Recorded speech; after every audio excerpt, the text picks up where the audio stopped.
motema komona bino balandi oyo bolandaka Congo Lokolo News.com. Émission na bino oyo bolandaka na site na bino www.congolokolonews.com. ezali réalité d'ici et d'ailleurs. Idéologie ya mama Starline Mbewa ekopesama epa ya mama Gidit Bise. Eza émission na bino oyo bolandaka mingi makambo ya mboka na libanda ya mboka. Mutu contact bobenga biso na nzela ya singa 00243 90 55 31 397 na bandeli 00243 90 55 31 397.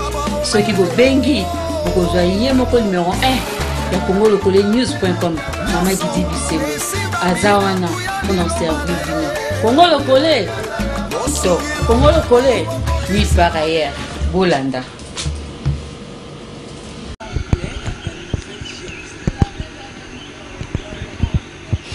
Tolingi tokota na mbanza wapi ezwami temple ya Nouvelle Jérusalem.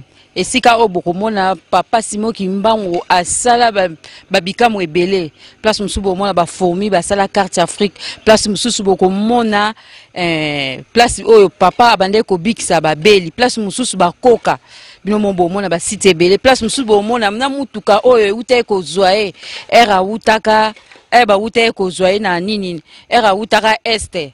Bokomona donc toza toujours en kamba boza pété boza toujours branché tolanda.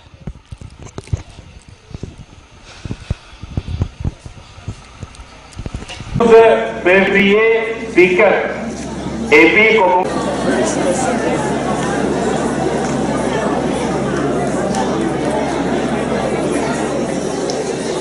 donc ici qu'on a pays vous avez dit photo les amis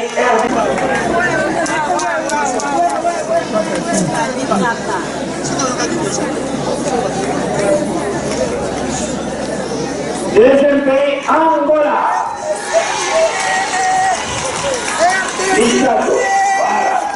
Angola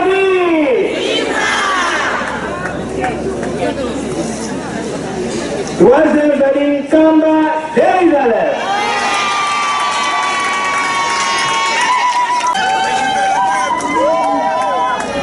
Kamba Jérusalem.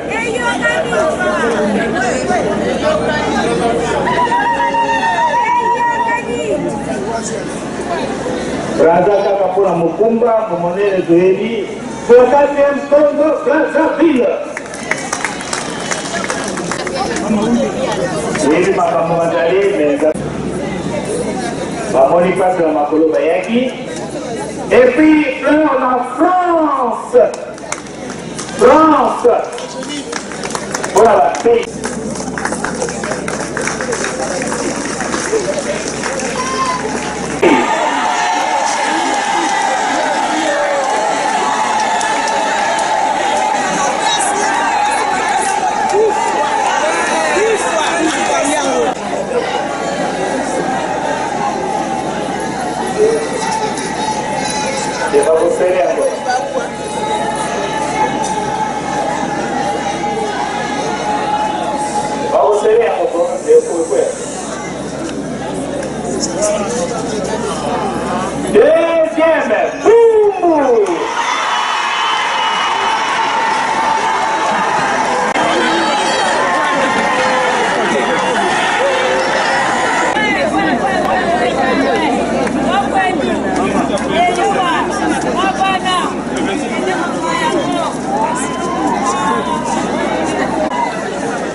Merci, salam, malgré pas. Et l'autre dossier 2014 et 15. Tout le monde, hein? Tout le monde a 2015. La maman peut poser la fleur. Pour que l'on batte la peau. Pamba si, après, il y a un mausolée qu'on a suivi, la peau qu'on a aussi, hein?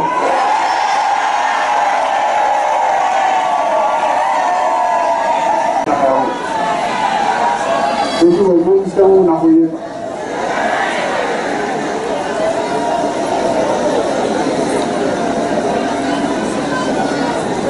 Kuna bongo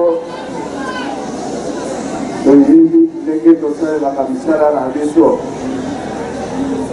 oyo mama oyo auti na États-Unis Gabriel pelokani donc oyoka te ayi a partir ya Kinshasa kembo ekobandela kuna ti wapi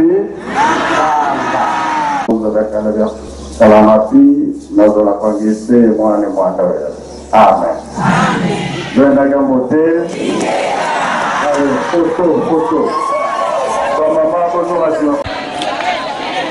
Merci tokomi na suka ya reportage na biso pe tokomi lelo za 3e jour ya fête na biso ya mama Mwilu mino bombo moni bande bandelti na suka ndenge to bandaki lelo mukola suka bo moni ba remise ya ba cadeau ya ba coupe na ba mama.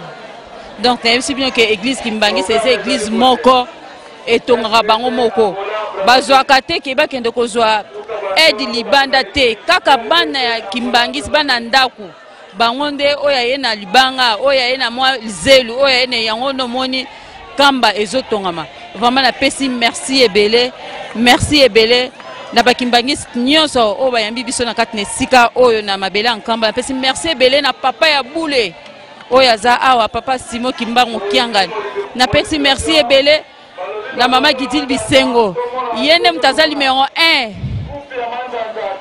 ya congolokolenews.com na pesi merci ya trop na mama Gidil Bisengo mutazu ba image oyo na pesi merci na Patrick Nsala yende mutu ya monter yango na pesi ba mbote ebele na Christian Disu number 1 pona nini te Riki Nemiala na pesi pe mbote pour l'ambassadeur Flori Balekombo na pesi bino nyonso mbote to mona na mbala sima na reportage mususu donc tozaka toujours na kamba bino mo bozomona ba mama nde bazana esengo o ba utiko zo ba coupe na bango bino mo bomoni ba mama nde bazo sepela po ezaki fête munene ya ba mama do ba mama ba sepeli nde bazo ya coupe na bango.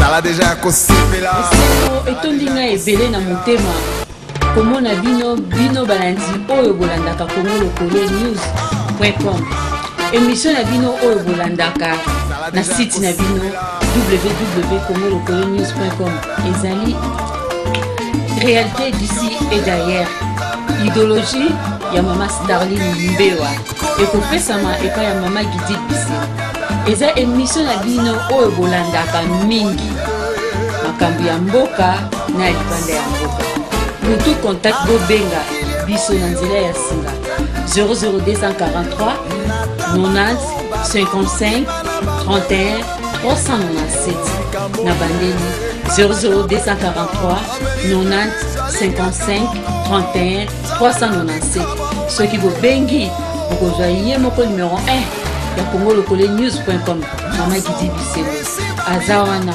mpona servir bino Congolokole to Congolokole nulle part ailleurs bolanda.